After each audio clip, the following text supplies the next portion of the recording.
Need motivation? Watch a top 10 with Believe Nation. Top 10, I got a top 10. Got my motivation high for my top 10. Gotta learn from the wise women and men. All my life, like 9 and 9. For my top 10, top 10, 9 and 9. This one's for my top 10. Hey, it's Evan Carmichael, and I make these videos because chances are you are the most ambitious person in your circle, but you know you're capable of more. And you get that push by surrounding yourself with the best. So today, let's learn from one of the best, Mark Cuban, and my take on his top 50 rules for success. Enjoy. A Fiat X19 that had a hole in the floorboard. I mean, you could tell I was living the high life, right? I mean, and I was putting in oil every 60 miles and, you know, working as a bartender at night. What did I have to lose? Right. You know, and so it wasn't like, oh man, you know, I could lose all this. And so, and so it was just like, you just go for it. Right. Now, later on, after I'd had some success and we got back and we started AudioNet, which turned into broadcast.com, the math was different. The equations, you know, the calculus was different. It was like, okay, I'm investing a lot of my saved money into this whole idea of netcasting, right? Or internet broadcasting in early 1995 when people didn't even know what the internet was. That was all risk because I literally was putting everything that I had on the line for something. People just laughed at me and said, wait, audio over the internet. You know you can turn on the radio. You know you can turn on the TV. Yeah, but you don't get it. No, that's just dumb, all right? You know, and so being able to overcome all that resistance, because remember back then, A, you had to have a PC. B, you had to know what a modem was and install it. C, you had to know what the internet was, and then you had to download a TCP/IP client that worked over a modem and then connected to a browser that you probably didn't even know what it was or how to download it. And we had to take it on faith that all this was going to grow. Sales cures all. Lots of companies come in and say, I have a great idea, or I have a company and we've got some sales, but we only need to do this and we only need to do that. And you talk to them and you talk to the entrepreneur and I'm like, why aren't you selling? This is your whole company. There's never been a company in the history of companies to survive without sales. And so I think, you know, now as more and more people watch Shark Tank, they're seeing it, but if you can't sell, if it's your company and you can't sell, you're not going to be in business long, particularly when you're starting up and it's just you. And sales is not something you can give to somebody else and say, okay, I'm just going to hire salespeople. Michael Humecki, remember that guy I told you about that fired me for handing him the check? He was the guy who wouldn't, he was the CEO and owner. He would never sell. He thought he could just bring us in and sell it. And the company failed afterwards. You got to sell. What I advise people, when I sat down to make a decision, my goal always was, I wanted to retire by the time I was 35, right? Period, end of story. And I sold my first company, Micro Solutions, and I was gonna be willing to live like a student. I was 20, I just turned 30, I guess. And I bought a lifetime pass in American Airlines and just partied like a rock star. I was getting up with as many people as I possibly could and going to as many countries as much as I could and loving life. And that was my goal, right? And then came back and started buying and selling stocks, made another $25 million, whatever, crushing it. Then we started AudioNet, and I financed it out of my pocket till we got big enough where we wanted strategics. And again, on one hand, we were doing 1 million people a day coming in doing multimedia in 1998. 1999. We were doing, when we sold to Yahoo, our last quarter, I think we did 23 million in revenue in $1999, right? So on the internet. On the internet, yeah, right. All just on the internet, right? Those were people paying you to do webcasts. Yeah. I mean, it's shocking the things that we created back then that if I would have patented, it would have been a different world. Pre-roll ads, we started that. Pop-up ads, we called them guaranteed click-through. We started that. Multicast distribution, all kinds of stuff, you know, different ways of connecting servers, writing software around, all kinds of shit. But in my mind, it wasn't about, I wanted to create this huge company. I remember telling our employees, we're gonna change, I want to be the next Ted Turner. I want to just change, cable change television. I want to change media. I want all media to be driven online, that it's going to be crazy to think that there aren't going to be more choices online than there are TV. People are going to upload user-generated content, and that's going to change the world, and not the world, the country. I wasn't thinking that big. But more important to me then was my personal freedom. right? The one thing my dad has always driven to me, the one thing you can't own is time, and the one thing you can't get back is time. And while the part of me wanted an amazing world-class company, a bigger part of me just wanted to see the world, and just experience the world and just love life and just enjoy life. And that was more important to me. And that's what the money enabled. And that's why that's why I hedged my stock. I didn't need more, I just wanted more time, because that was everything to me. And so when I talk to entrepreneurs, you have to make a decision what's important to you. Time to go out and do whatever, be whoever you are, help whoever you want to help, raise your family, whatever it is, or do you want to create a world-class company? What is your goal? And you have to understand your goals, and there should always be a price. If it is about selling at some point, what's the price? I focus on things that are AI driven, artificial intelligence driven, whether it's machine learning, deep learning neural networks, medical applications. But within AI is a buzzword that everybody's using right now. And to that point, we as old guys, we go back, and it's like 1995, we talk about the internet. And I would say to people back in 1995, look, if you don't understand the internet, you're not going to be able to do business. And now that's just blocking and tackling. It seems obvious. Back then it wasn't. Right? I could even take you further back to my first company. What we did, it was a company called Micro Solutions, and we did local area networks and wide area networks. And I used to walk into companies and say, you're going to have to hook these PCs together at some point. That'll make you more productive, more effective, give you a competitive advantage. And people were like, nah, I'll just carry this floppy from this PC to that PC. Yeah, okay. But today, we're at the same type of inflection point with artificial intelligence. You don't have to be an expert and be able to put together your own neural network. You don't have to know what weights and biases are. But you have to have more than just a cursory understanding. Just like you have to know the difference between, different types of websites, and you have to understand e-commerce if you're in e-commerce. You have to have a cursory understanding of how apps work. You're going to have at least, if not more, cursory understanding of artificial intelligence, because it will change everything we do. And if the internet was 10x in terms of change to business, artificial intelligence will be 100x or more. So there's going to be a disruption and change in the types of jobs. That's going to impact your customers. That's going to impact your businesses. That's going to impact the future of business. And so I don't want to be, I want to be as clear and as forceful as I possibly can, because as fellow entrepreneurs, we always have to try to look for an edge. We always have to understand how our industry is changing. We always have to understand not only how we differentiate ourselves in our companies, but I always want to know who can kick my ass, right? In all my businesses, who can kick my ass, and can I kick my own ass first? Because if you can disrupt yourself first, the person who could otherwise do it is not going to do it, and you can compete and be successful. So pay attention to AI. It's important. If you go to my house, right next to my bed, there's a book, Machine Learning for Dummies. If you go into my bathroom, there's deep neural networks for dummies, right? If you go in, there's a something for dummies in every room of my house,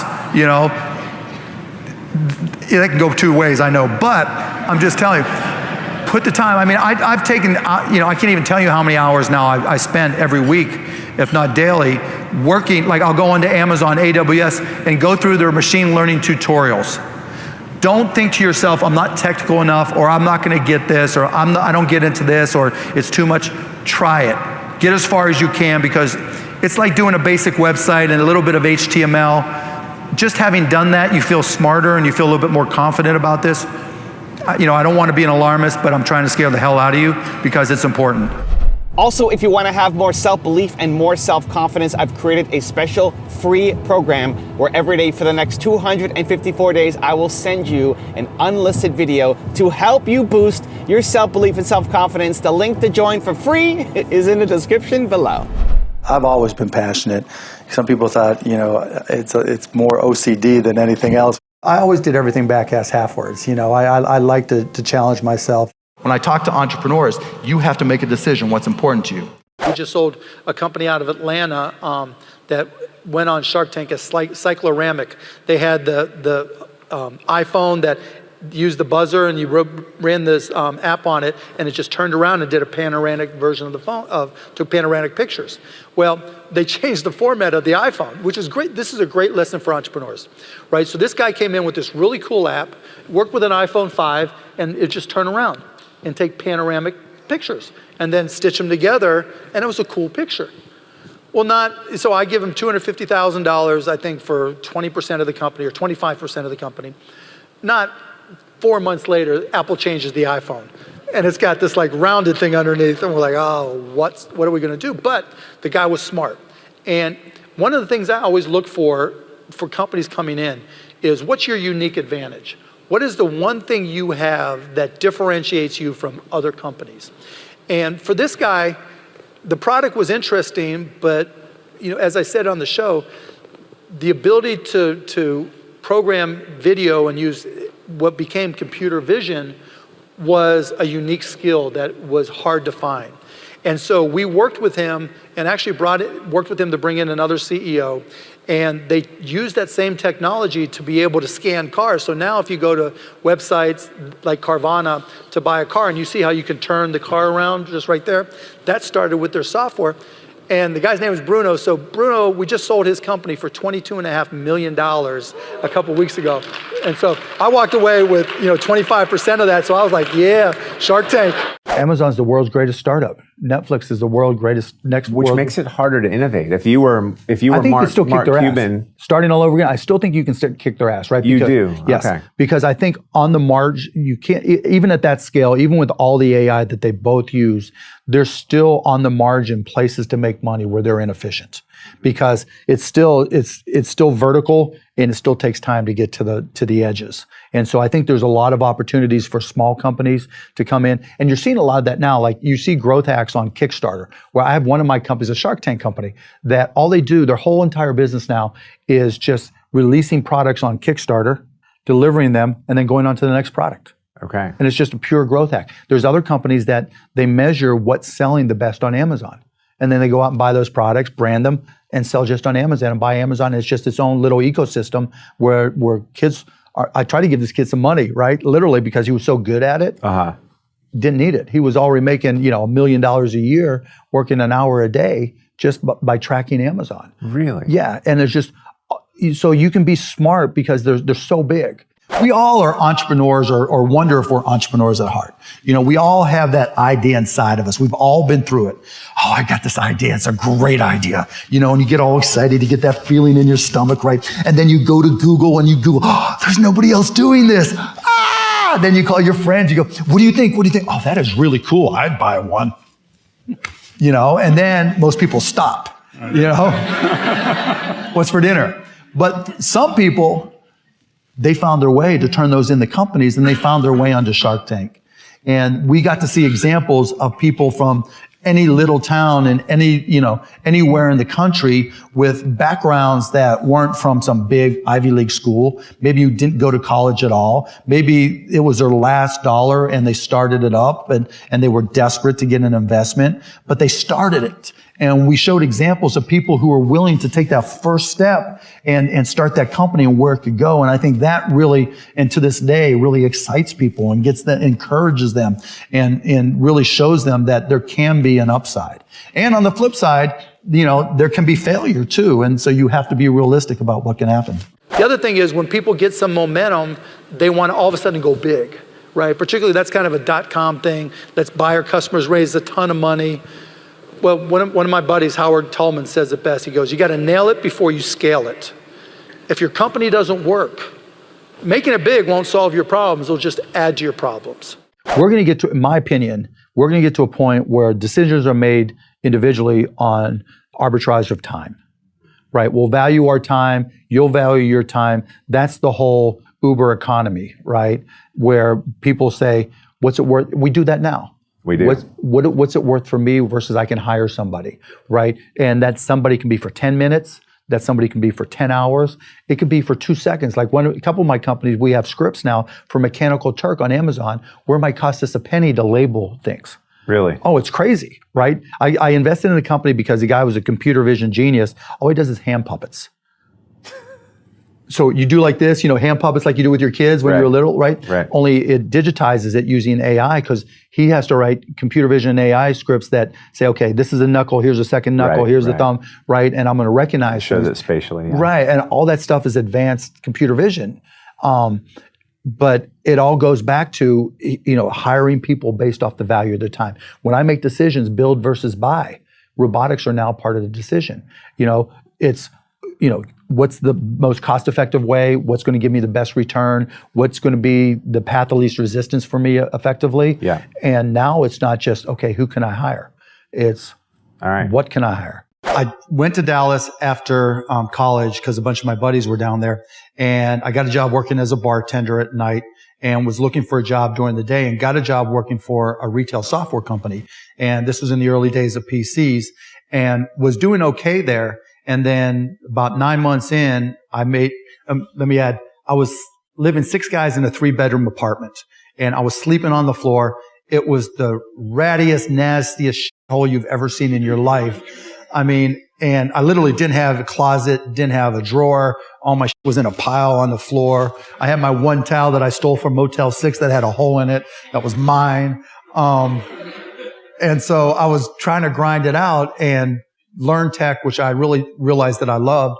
And one day I called up my boss, a guy named Michael Humecki, Humecki. And I said, Michael, I've got this deal I'm going to close. Now it's $1,500 commission to me, which meant I can move out of the shithole. And so I said, now one of my responsibilities was to open up the retail store, make sure the door was open, the floors were clean and all that kind of stuff. I said, look, I've got this big deal. I want to close it. And he said, no, you need to be at the store. I'm like, I got someone to watch. He goes, no, you need to be at the store. So I made the executive decision that if I went and picked up a $15,000 check for this company, Your Business Software, he would see the light and all would be good. And I'd have my $1,500 commission. Fired my ass. Seriously, Michael Humecki.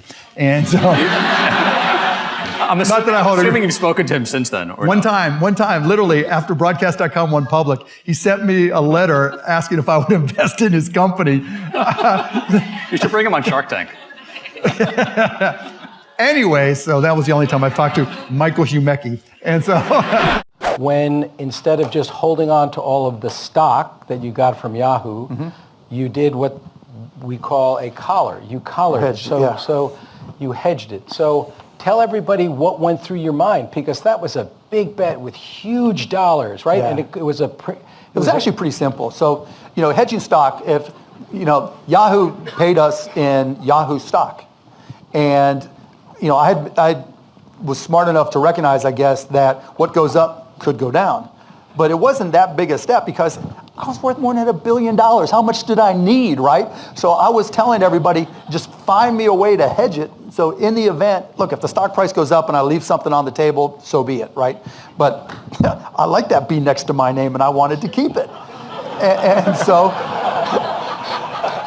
I sold calls, bought puts, and effectively hedged it so that by the time, so there was a period of time from when I'd done that, and the internet stock market kept on going up, and I told people I'd hedged it, and Goldman Sachs, the company, had told people what I'd done. And I remember going on CNBC, the business channel, and then the guy going, boy, don't you feel stupid that Yahoo stock has kept on going up and you had this hedge?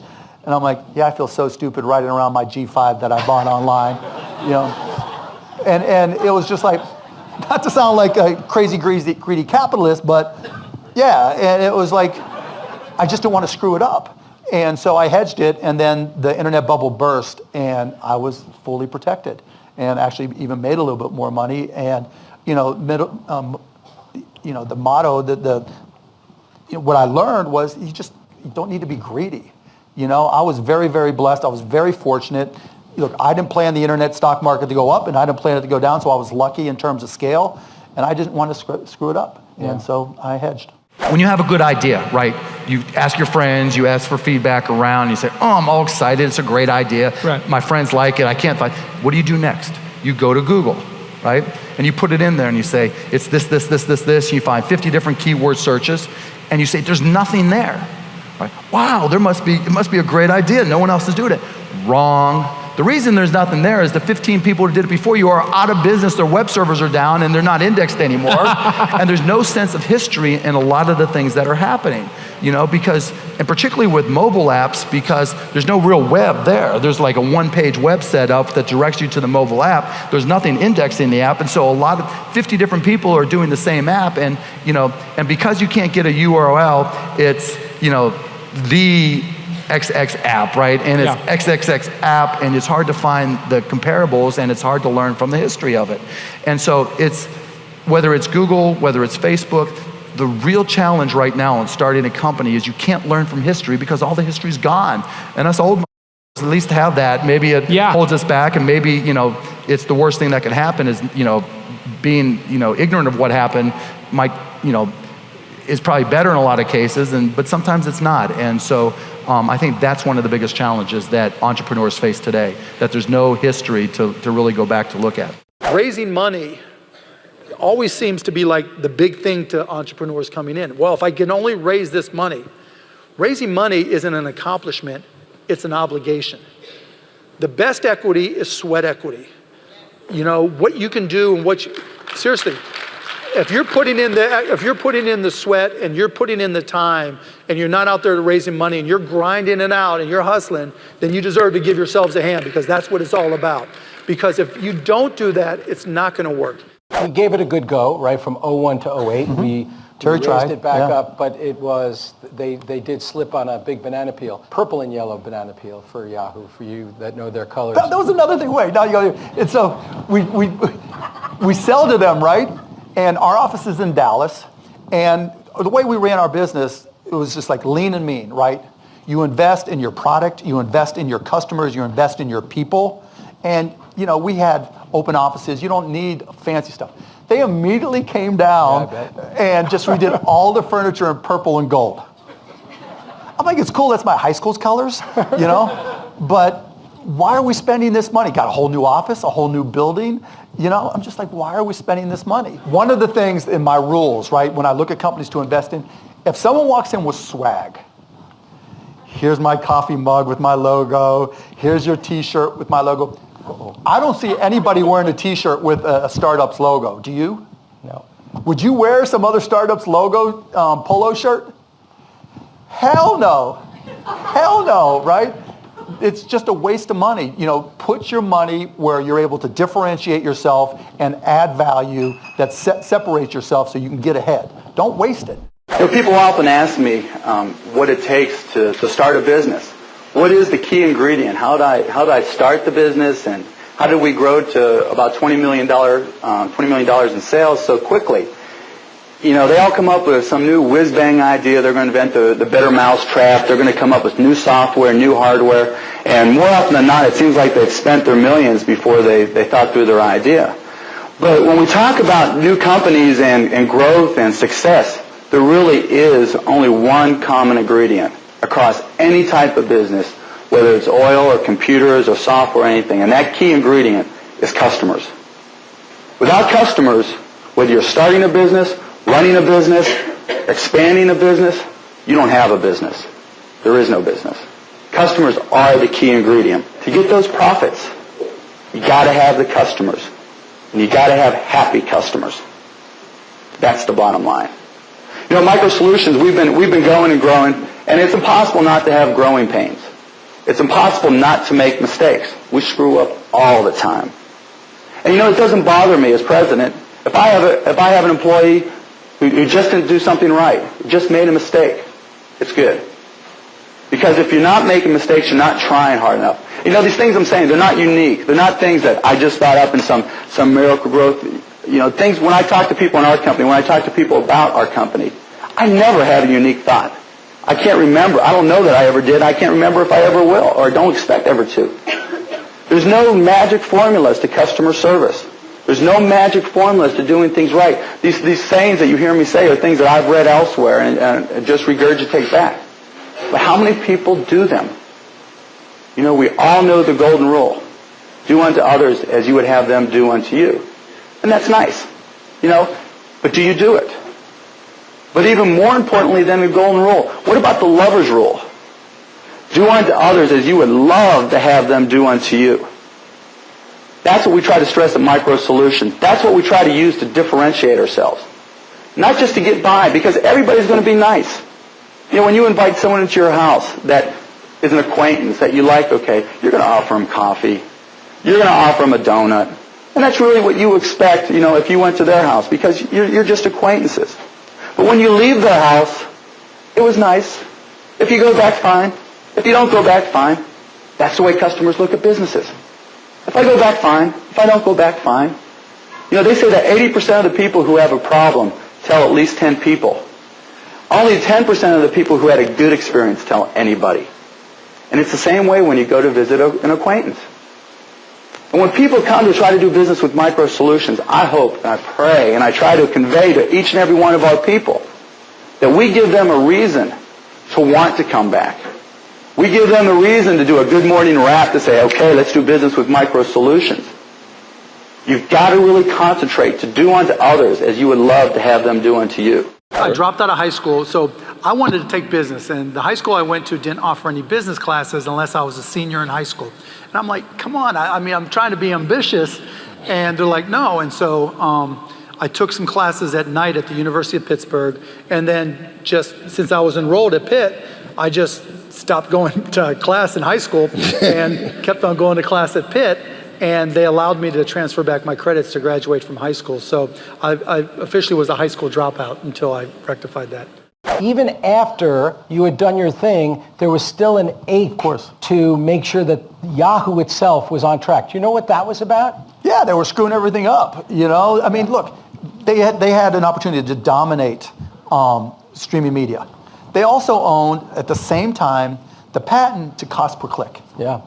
Right? Now, Google's entire business to this day is built around pay-per-click, rather, not cost per pay-per-click. Yeah. So they had the entire patent for pay-per-click. Had they just said, sorry, Google, you can't use it, there would be no Google. Instead, they said, yeah, $133 million and give us some stock. They were just too nice, right? Which blinded them in a lot of respects. And I remember walking in with a $32 million sale, saying, okay, we're going to do streaming, we're going to sell all this company's content, you know, it's worth $32 million for us, and it's going to preempt these other potential competitors. And I forget if it was Jerry or Tim or whoever said, no, we don't work that way. We don't preempt competition. We just leave it open. I'm like, okay, it's time for me to go buy a basketball team. They just didn't see these things. And I mean, it's a lesson in your businesses. There's going to be, everybody's always trying to kick your ass. And you have to figure out how to kick your own ass first. Seriously, because if you're not brutally honest with yourself in your own business about what your frailties are, someone else is going to find them. Yahoo didn't get that. Yahoo just thought, you know what, we're just going to continue moving forward and then we'll just compete with everybody else and, you know, we have no other problems. Didn't quite work out for them, did it? When I talk to entrepreneurs, you have to make a decision what's important to you. Time to go out and do whatever, be whoever you are, help whoever you want to help, raise your family, whatever it is, or do you want to create a world-class company? What is your goal? And you have to understand your goals, and there should always be a price. You know, if it is about selling at some point, what's the price? I just had conversations with two of my companies today. Like, you always have to have a price in mind, and then you put that price out there because someone might say yes. So always be open to it. Well, just always know why you're there. Right. What is it that causes you to work 24 hours a day? What is it that causes you to dream about this company? What is it that gets you so fired up you can't think about anything else? What is it just that you just say, this is me, right? I am, you know, what is it that drives you? And if you understand that, then deciding to sell or not to sell is easy. One time, you know, as you know, I went to Indiana, and in Dallas in the mid-90s, you know, when we had a good basketball team, we literally would, when we wanted to listen to our big games like Indiana, Purdue, go Hoosiers, we would call somebody in Bloomington who would put a radio next to a speakerphone and dial us, and we'd sit on the other side listening over a speakerphone, drinking our beer and whipping it up or doing whatever.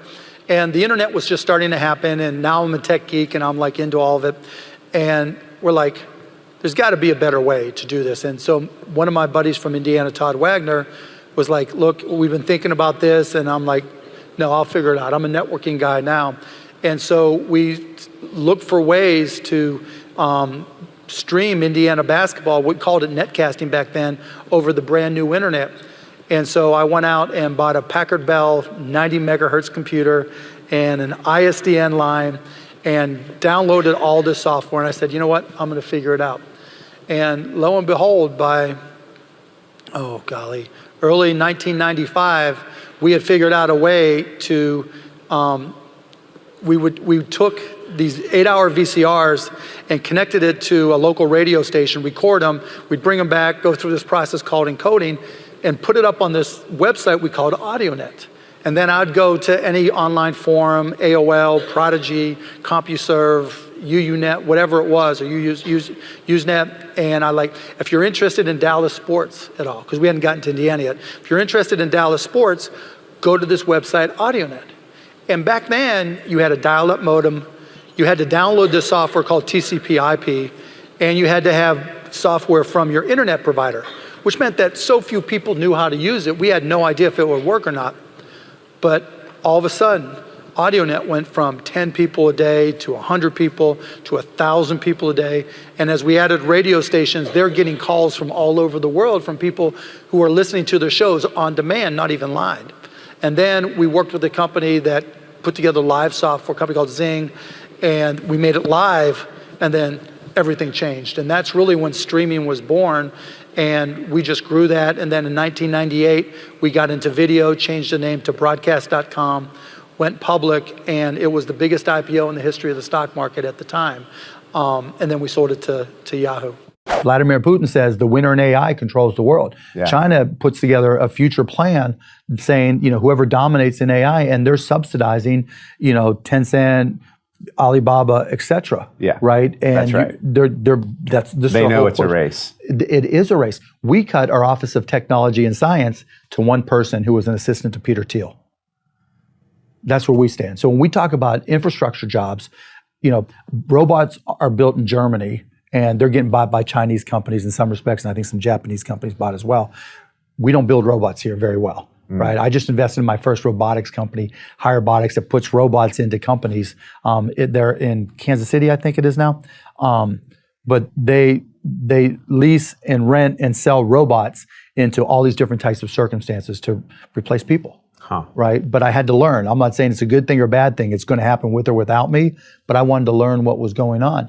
Those building up a robotics industry here, investing in our AI industry here, that's the new infrastructure. Yeah. Because if we don't do it and China or Russia win those wars, we're SOL. Right. We're out of luck, right? And so when we talk about the price of assets going up, if you're hiring, if you're talking about intellectual assets, if you're hiring, like we were just saying, the price is skyrocketing. People are, Montreal has become the center of the universe for computer vision.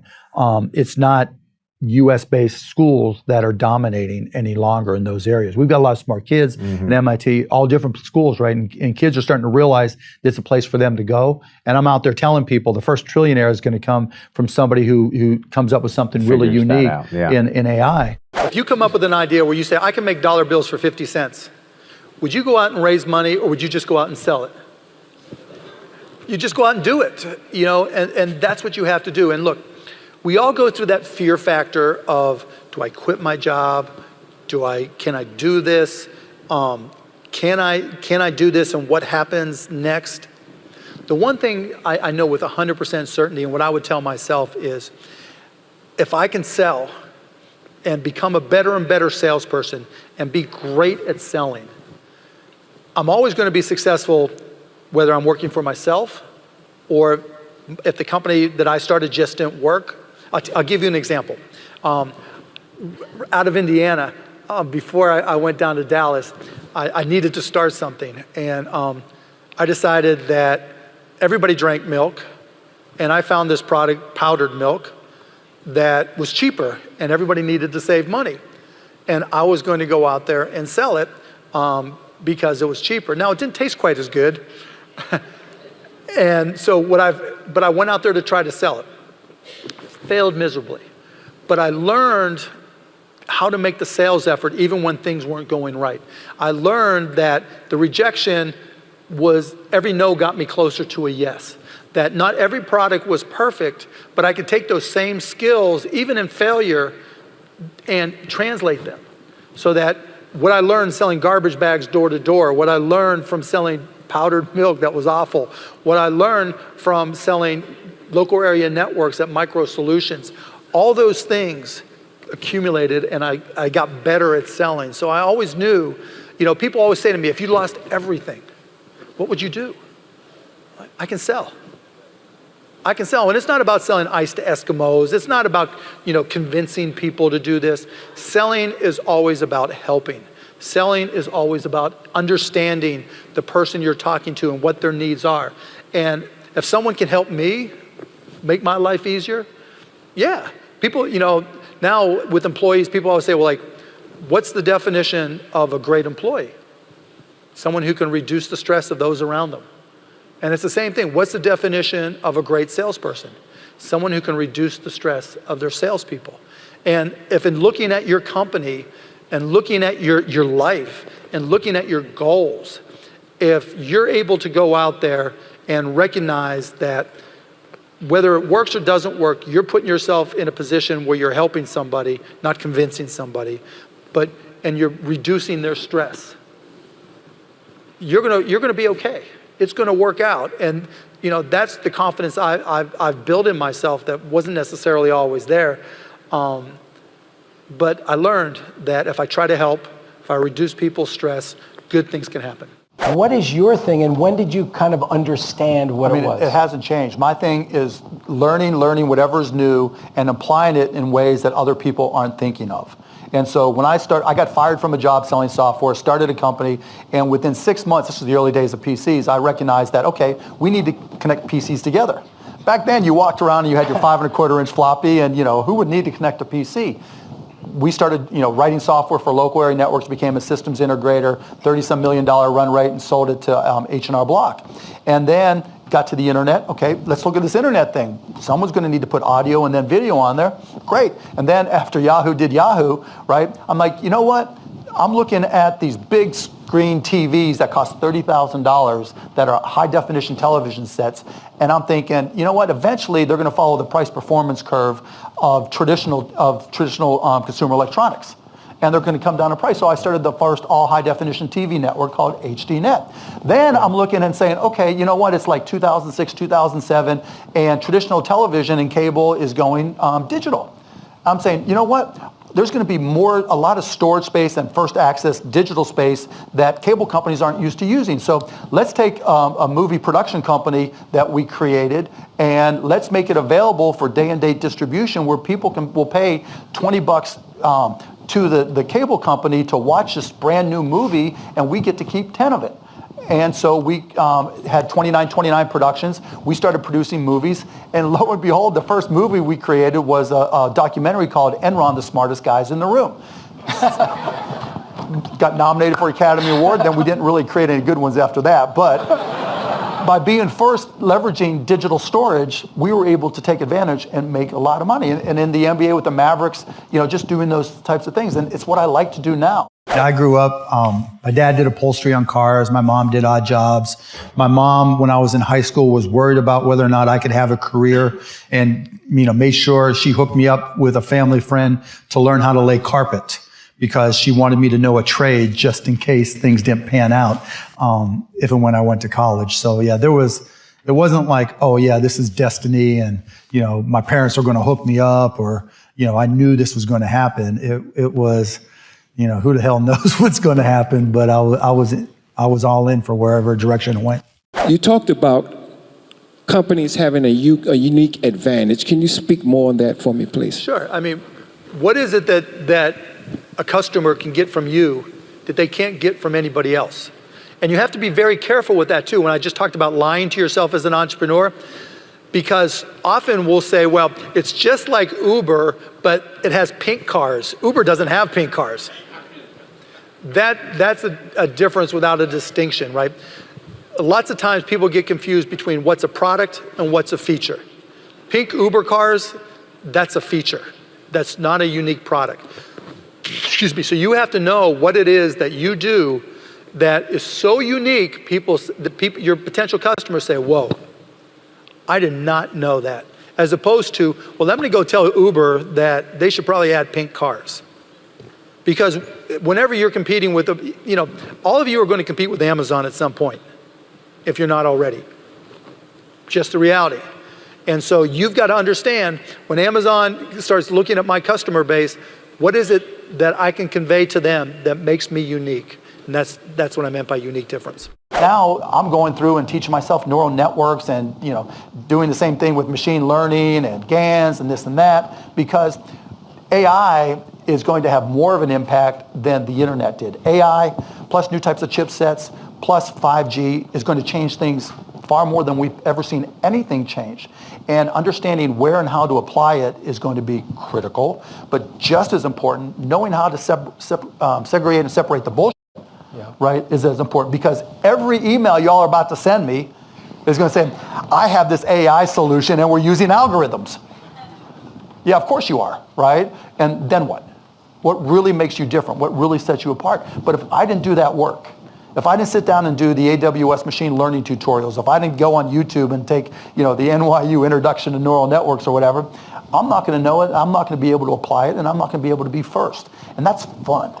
That's fun. Knowing I get to kick the ass of some 22-year-old NYU graduate, that's awesome. My dad busted his ass. I mean, he worked six days a week, left at 7:30 in the morning, got back at 6 or 7 o'clock, lost his eye in an accident doing upholstery. He had a staple break when he was putting some covering on a car seat. It was a middle-class upbringing. My mom did odd jobs. They just wanted something better. I mean, my grandparents came over from Russia, and my dad was the first generation. My uncles were the first generation Americans, like my mom too. And like every child of immigrants, they wanted better for their kids. It's funny. I mean, a lot of people grow up that way, right? But not many people end up like you. So what do you think that's the result of? I think, everybody's got something that they're good at, and the hard part is just finding it. And I found out early that I was a good salesperson, that I really liked business. Like I like sports. I mean, I read everything I possibly could, played sports as much as I could, just wasn't as good as I wanted to be. And business was the same way. I mean, as long as I could remember, I was buying and selling baseball cards, garbage bags, whatever I could find, stamps to collectors. But I was also reading everything I possibly could about business. And, I was that unusual kid that I'd rather read about Ted Turner than go to the movies. And so I think that created a foundation. And my parents my dad used to always say, I don't understand what you're doing, but I'm glad you're doing it. And so I had my ups and downs along the way, of course. But I just think that I just put in the time and was fortunate enough to really get excited about business, and that paid off benefits over the long haul. You've never been shy to speak up on issues that are important to you. Yep. And one of those themes I've found has been around fairness. And whether that's, calling out referees for not calling games consistently, or, calling out a Shark Tank contestant because you think that they're scamming their customers. Right. How do you decide what you're going to speak up on, or do you hold inside? It's changed over the years because I have kids, because social media, Twitter in particular, is so much different, and has changed kind of the rules of engagement. It's changed because of what I went through with the Mavericks last year. I missed a sexual harassment problem that we had because I took my eye off the ball. And so, I try to be self-aware and try to put myself in the shoes of the person or people or organization I'm talking about, whether it adds value. I try to put myself in my own position. How's it going to be perceived? And, is it worth it? Will it create more good than challenges? Right. And so you've got to pick your spots. How people perceive entrepreneurs is changing dramatically, and how entrepreneurs are contributing to society is changing right now as we speak. And I see it on Shark Tank, right? Companies coming on Shark Tank now, particularly from younger entrepreneurs, have a social component, right? You don't want to buy something unless you think the company is contributing. Right. And even more so now, a lot of people are saying, you know what, if you're an entrepreneur and you happen to get rich, that's bad, right? And so entrepreneurs, people particularly my generation, have kind of segregated themselves into, okay, just get me all the money I can, into, okay, can be such a thing as compassionate capitalism. And really, it's falling on you guys now to set the message. If you are going to be an entrepreneur, having a social component is good. Being a compassionate entrepreneur is better. Because when you can change things, when you can hire people, like I had to go back through the companies that I control now, and I said I wanted to make sure that nobody who works for, in particular the Arena and the Mavs, is on public assistance. Because it's wrong, I think it's wrong, that somebody who works for me doesn't make enough money to be on public assistance. That's the type of attitude I think that needs to change now with entrepreneurs. And that's now becoming part of your responsibility, and I think that's critically important. You know, guys like me, women like me can look and backtrack and backfill and where we've made mistakes, and I've made plenty and I've learned from them. But it's your opportunity, and I think it's critically important to recognize that you are going to set the tone for how people perceive entrepreneurs going forward.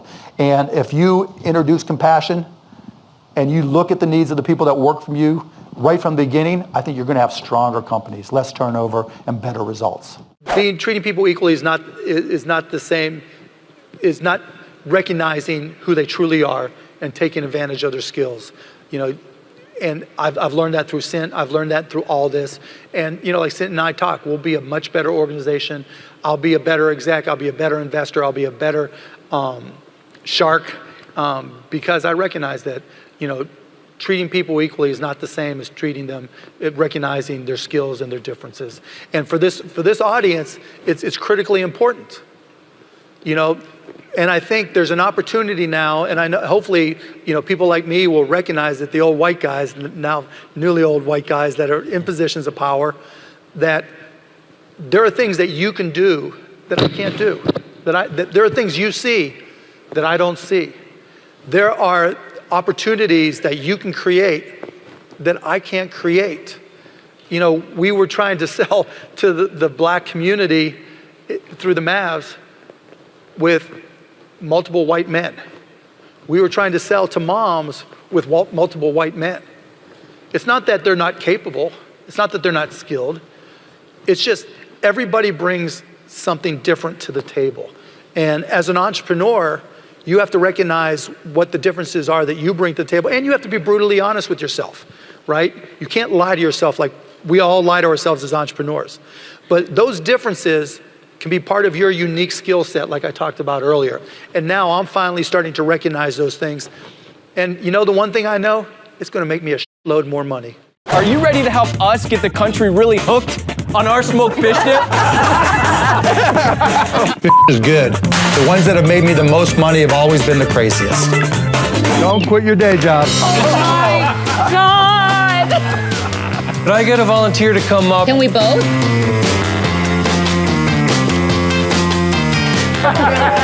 That's a little bit too weird for me. Can you do this?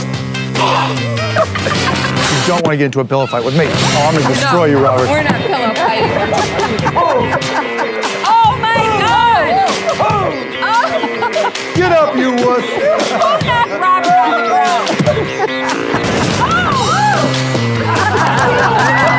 When I got to Dallas, I was a bartender at night, and I moved in. One of my buddies from Indiana said, "You got to come to Dallas." And I'm like, "I'm there." You know, my car would only get so far. It had a Fiat X19 with a hole in the floorboard that guzzled oil every 60 miles. And I went down there, and there's a place called The Village. It's the world's largest apartment complex.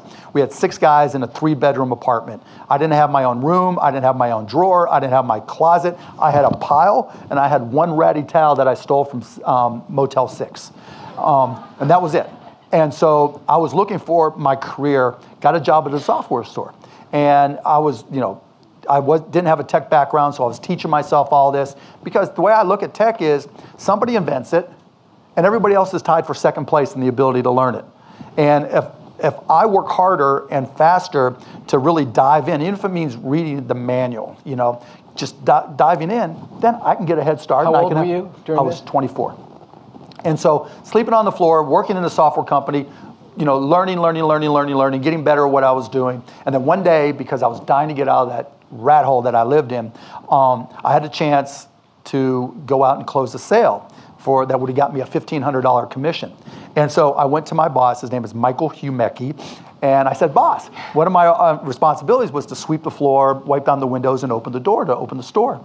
I got the sale. You got to let me close the sale. He goes, no, you got to be in here to open the store. And I'm like, Michael, no.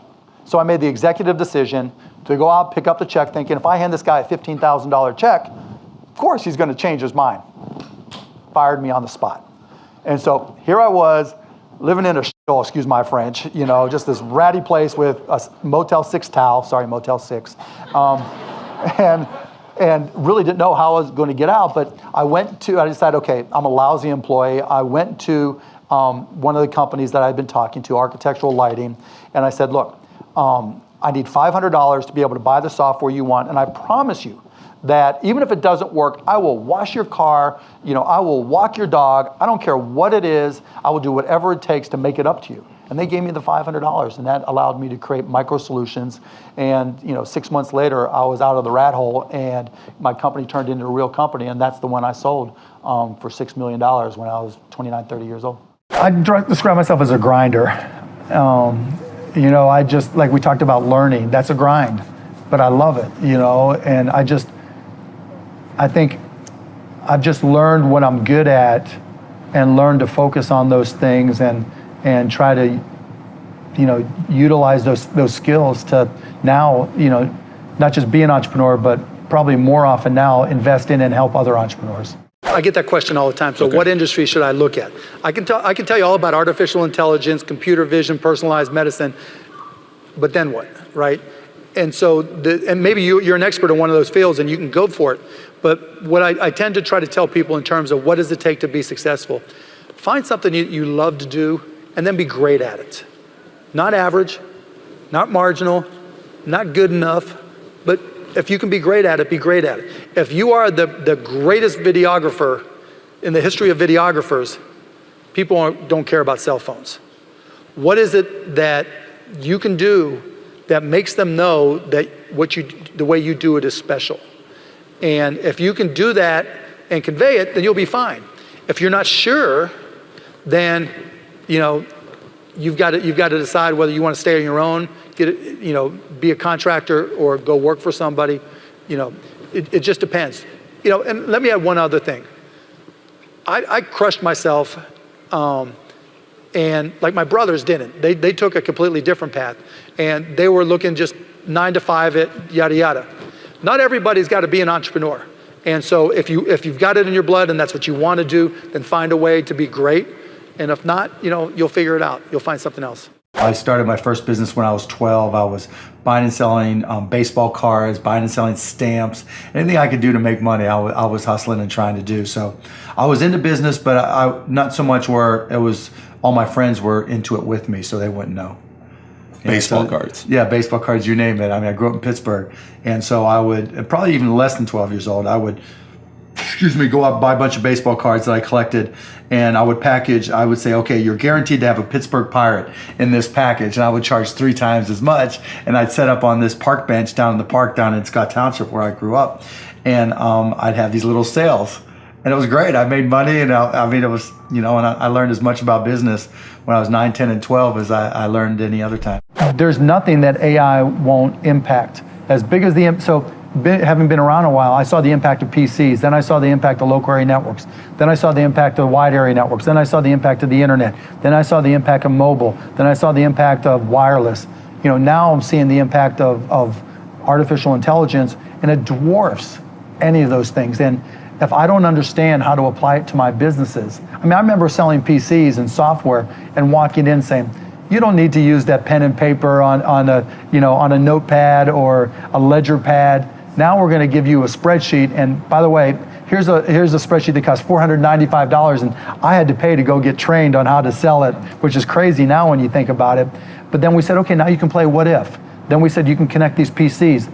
Unless I understood the technology, how was I going to explain it? How was I going to understand it? Unless I understand it now, how am I going to invest in it? You know, then I got to go trust somebody who says, oh yeah, I know AI, and maybe they do, maybe they don't. And it's really easy just to okay, say you figure it out. That's just not my style. So you're building a base of knowledge, and then you think that at some point it's going to pay dividends in terms of... It already has. Right? I mean, if you truly believe AI is going to change everything, how are you going to understand what people are doing to change everything unless you at least have a foundational understanding of it? Now, I'm not going to build a 1,000,000-layer neural network and try to change the world. I'm not going to show you, I'm not going to write a research paper and saying, here's why the lottery ticket approach works, and you can build smaller neural networks with less data and be more, resource efficient. But I can read that stuff and understand that when somebody says, okay, we're building this project and we need this size data set or this size data set, or we need this amount of resources, I can ask questions and understand the answers. The same thing I told myself, the same thing I tell everybody. One, you're 21, 22, 23 years old, right? You don't have to figure it out right now.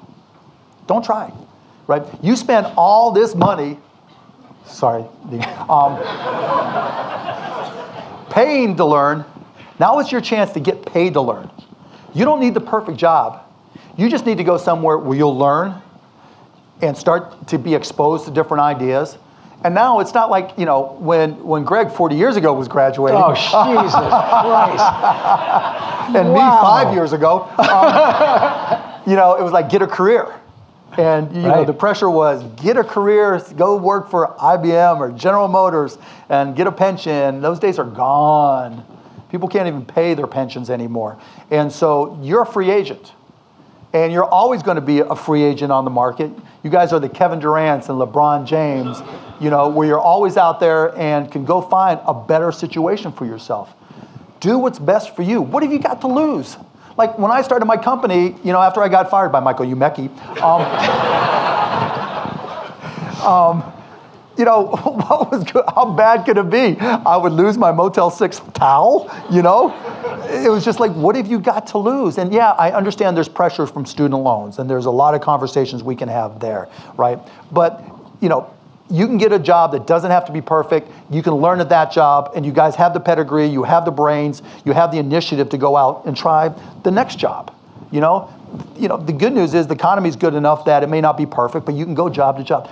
Don't look for the perfect answer. Just look to get the experience, look to learn, because all these different exposures, all the different things you learn, learning how to learn, that's what's going to get you excited and juice you for something that you love.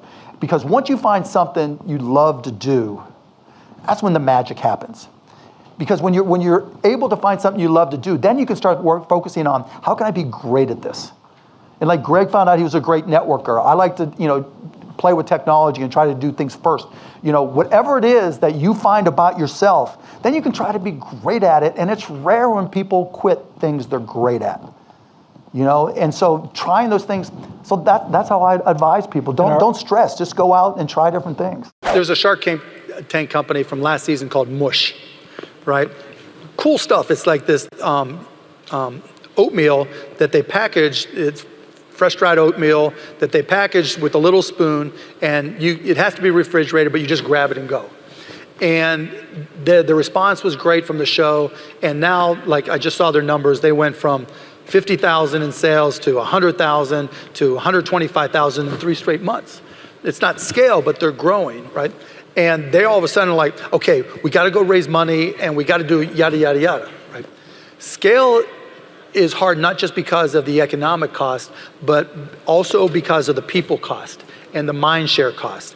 It's hard when you're dealing with a major company, and in particular if you're dealing with a big company like a Walmart or Costco or whatever, because you only get one shot at those guys.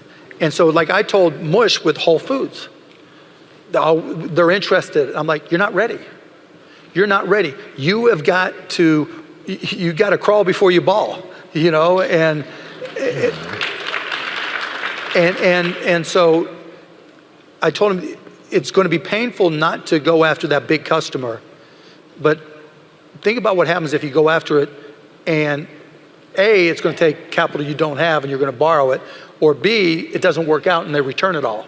Then all of a sudden you're out of business.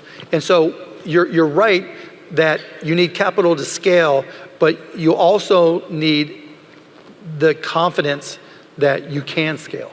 and that you can keep your customers happy. And so I always tell people, get to the point where you've taken care of the customers that you can take care of. Once you can demonstrate that, then you can get smart money, and you're talking from a position of power. And then you can go to the Walmarts of the world, the Costcos, and you may not even have to raise money. They may even provide PO leverage or PO support, or connect you with a bank that does. And so I guess what I'm saying is, don't get too far ahead of yourself, because sometimes sales can be a lot more expensive than you think they are. And you've got to be careful.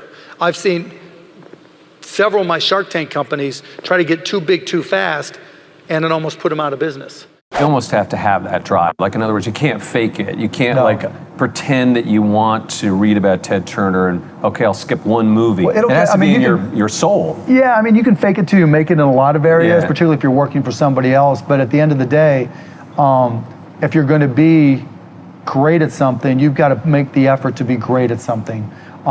Whether it's sports, whether it's physics, math, science, business, whatever it may be, you know, it's not just a natural skill. You've got to learn, and particularly if you're in the technology industry, because it changes every day.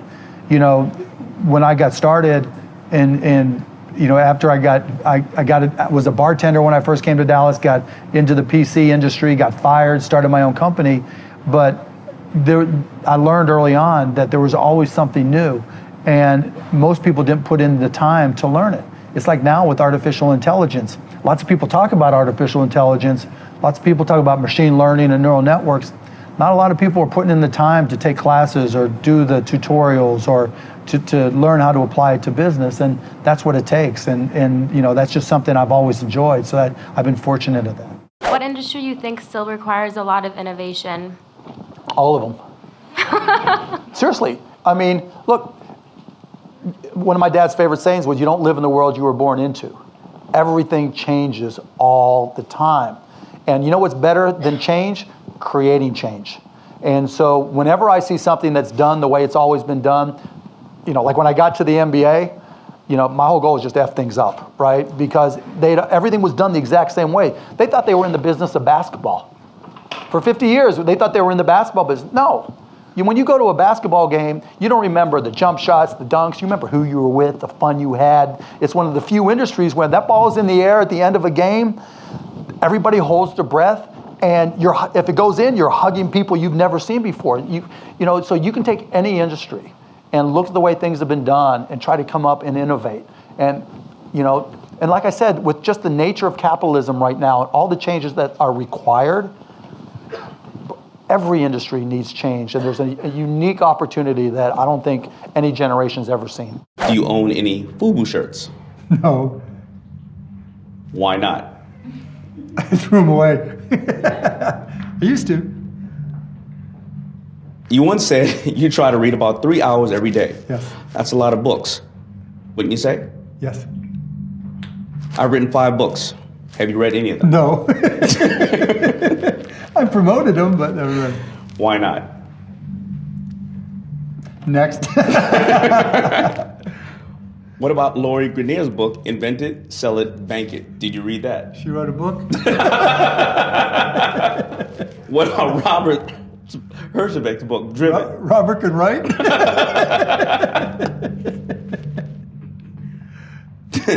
Did you ever read the 50 Shades of Grey series? No, but fun fact, there's a picture of me in the first movie. Really? For real? Telling the truth. Yeah. The first question you're going to get asked when you go to apply for a job, whether it's now or some point in the future, is what did you learn? What did you do? What skills did you add during the pandemic of 2020? And I think it's imperative to anybody looking to get a job, to really push themselves forward, to do better than their parents, to really place a focus on learning. You know, I think you'd agree, Mike, and anybody watching, that one of the greatest skills that we all can have in the business world is a thirst for knowledge, just being excited about learning and knowing how to learn. And this really is the best opportunity ever for people to add to their skills, whether it's taking a Coursera class or, you know, in the past I would have said reading a lot of books, but now having learned from my kids, going on YouTube and, you know, watching tutorials and watching videos on various subjects, I learned how to write a three-layer JavaScript neural network on YouTube. And so there's a unique opportunity now for you to add skills, particularly in areas like artificial intelligence that are going to be in great demand that most people have not yet learned because, it's so recent that it's become really applicable. My dad did upholstery on cars. My mom did whatever odd jobs. But my dad was always like, if you want something, you have to earn it. And to his credit, he never said, no, you can't do that. So whether it was selling garbage bags, baseball cards, stamps, whatever it was, he never held me back. And so I think that was as important as anything. And, sometimes being young and trying things, you're so naive and you don't know any better. All you do is learn. And if you fail, it doesn't matter. And so whether I was 9, 10, 12, 16, 21, the failures were irrelevant. And, whether you're, 9, 12, 16, 21, 22, 24, I'm sleeping on the couch. I have a car with a hole in the floorboard. I'm living like a bum and like a student. And so what did I have to lose? And so I think that influenced me as much as anything. So it was, my dad was like, go for it. Why not? What have you got to lose? You have to sleep on a different couch. Now let's pretend that you're just about to graduate from college. Right. What's the advice? You don't need the perfect job. Part of the problem is you probably have $100,000 of debt, right? And you got to pay off for all that shit. And that's really f***ed up. It's hurt the economy. It hurts everybody. But my advice, general advice, is assuming there's not just the bills you got to pay that are just enormous, is you paid all that money to learn. Now here's your chance to get paid to learn. And you don't need the perfect job. You need to get a job where you can make some money, but also where you can learn and add it to your portfolio of knowledge, add it to your foundation, because as much as we want to think that we know exactly what our mission in life is and what our chosen profession is going to be at 22, hell no. There's just no chance that the 30-year-old or even the 25-year-old is going to look back at the 21 or 22-year-old you and say, oh, that dude had it all together and knew exactly what was up, right? He's going to look back and go, beer palm, what were you thinking, And so don't expect to have all the answers and don't try to get the perfect job. Go out there and get paid to have different experiences, and it's okay to jump from job to job if it's not the right job. You are getting paid to learn. Flip it and then use that to build your knowledge and learn more about yourself, learn how to learn in business, and see where it can take you. Don't stop looking for a job now, right? Just because things are difficult doesn't mean, that there's not opportunity there, because all it takes is one. If you grind it out and you continue to be persistent, whether it's emailing, calling, setting up on seminars, whatever it may be, however you can connect with people, applying for jobs, wherever, however, do it. Every no gets you closer to a yes, and all it takes is that one opportunity to propel you to where you look to be. And, and I guess adding to that, again, like I said earlier, there's so many new things going on. When I came out of college way back when, was the last time that unemployment was in double digits. My friends, I remember reading a story. I went to Indiana University talking about how the unemployment rate in northern Indiana was 20%. And, my friends were freaked out like kids are today. And I had to be mobile, right? I had to go from Indiana back to Pittsburgh, my home, down to Dallas, in order to really get to a job that I could platform. And so as you look for these things, you really have to be more adventurous, if you will, and be more mobile and be more flexible and agile. And that's not necessarily a bad thing. You don't have to get the best job. You don't have to get a perfect job. You just have to get a job. And now all of a sudden you're getting paid to learn, and you can platform that just like an NBA free agent, right? They might spend 1 year or 2 years at one team, build their skill set to get better and go to a better situation. Looking and finding a job, looking and finding an internship, looking and building your skill set to prepare yourself for what comes next. There's no better opportunity than now. Do you think there's a proven formula that if a brand rookie guy, he's got a lot of ambition, he's got a lot of desire, but not a lot of knowledge and how to, do you think if he follows a formula, he's guaranteed to make it as an entrepreneur? No. Okay, so you don't believe there's a guarantee to make it? No, because who knows who you're going to be competing with. So if you put two people both following the same formula, both in the same industry, right, which one wins? maybe they both can win and both be successful, but so I don't think there's a default template for success, but I think there's things that you can do to put yourself in the best position to succeed. So I talk about stuff in the book. I talk about the one thing in business you can control is effort. Going out there and sales, curing all. So I think and I agree with your point that there are things that if you do them, you put yourself in the best position to succeed. But if you just walk into a buzzsaw and somebody else is doing them a little bit better, it happens.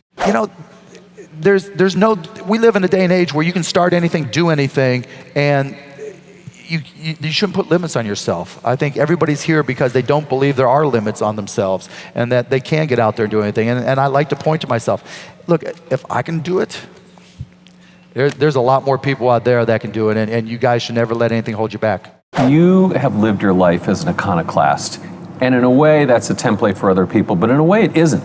So in other words, how much, you got an ordinary person, ordinary man or woman, how much of an iconoclast could you or should you be like Mark Cuban? Oh, I don't care.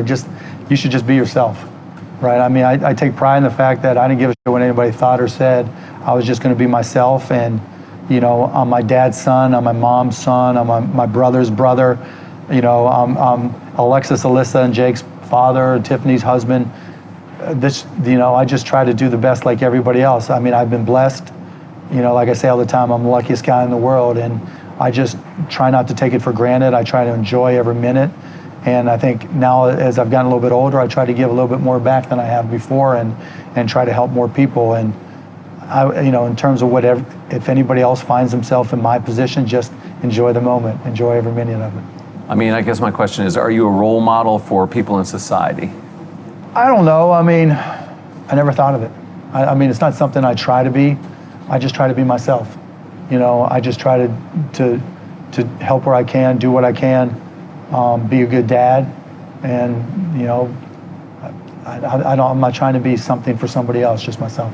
You're talking, alluding to it earlier about entrepreneurs being born or built, and I think I knew I was wired to be excited about business.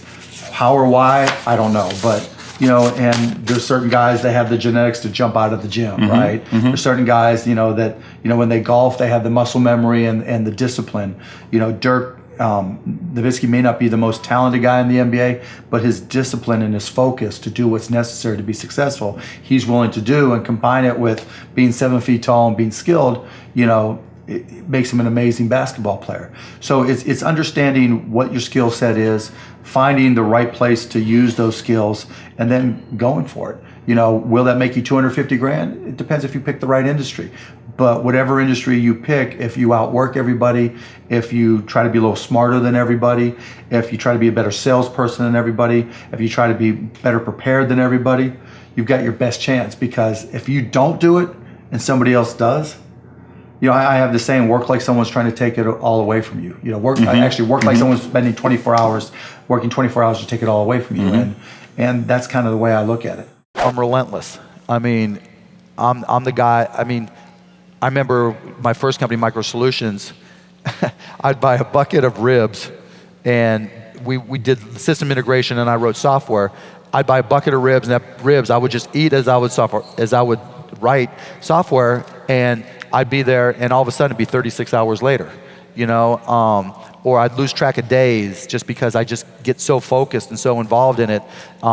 That's what I do, and I still, I read the Hadoop manual and learned a little bit about Pig Latin, and I just want to keep up, right? And so that's probably my biggest strength. Dancing the Foxtrot, Mark Cuban and his partner, Kim Johnson.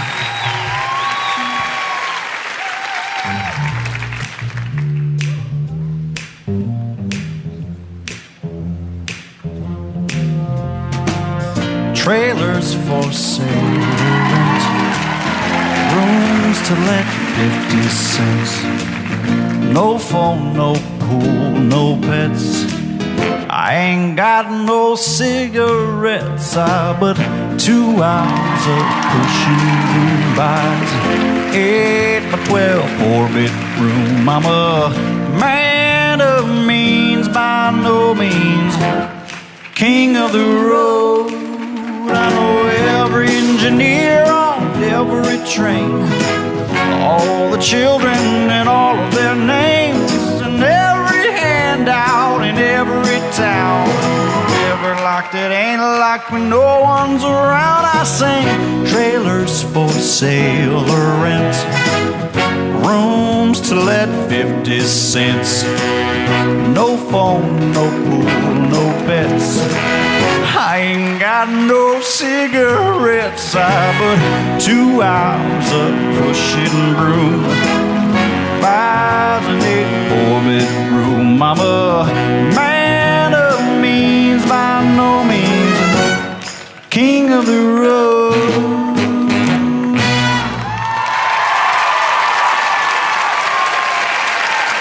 Now I've got a special bonus clip that I think you're gonna enjoy. But before that, it's time for the question of the day. I wanna know, what was your single biggest takeaway from this video? And what is your specific plan of action for the next week? When you just watch a video and get motivated by it, you have a 35% chance of following through. But when you get motivated and then create a specific plan of action, you have a 91% chance of following through. That's what we do here, Believe Nation. We get motivated, but then we do something about it. And when you commit to other people, you increase your chances even further of following through. So, what was your biggest takeaway from this video? And then what is your plan of action around it for this week? Put it down in the comments below, because I want to celebrate you. The Shark Tank thing, again, I'll say it, I can't say it enough times. It's the fact that I truly, truly am part of the solution to letting people know that anybody with a little bit of work, a little bit of help, a little bit of vision can do anything. It takes luck. It's not going to happen to everybody, right? Not everybody has the resources. But if they watch Shark Tank and there's just one thing that they learn, or just as inspires them to say, okay, if this person from Iowa can go on Shark Tank and I like that idea, or they can get an investment, or even if they don't get investment, they can create a business that's successful, whether they're 15 years old, whether they're 80 years old, whatever it is. If they can do it, I can do it. And if I can be part of that, how f***ing cool is that? If you want to see the top 50 I did on Warren Buffett, check it out right there next to me. I think you'll enjoy it. Continue to believe, and I'll see you there. To make $10 a week more doing something that you don't feel good about compared to something you'd feel good about, make the change.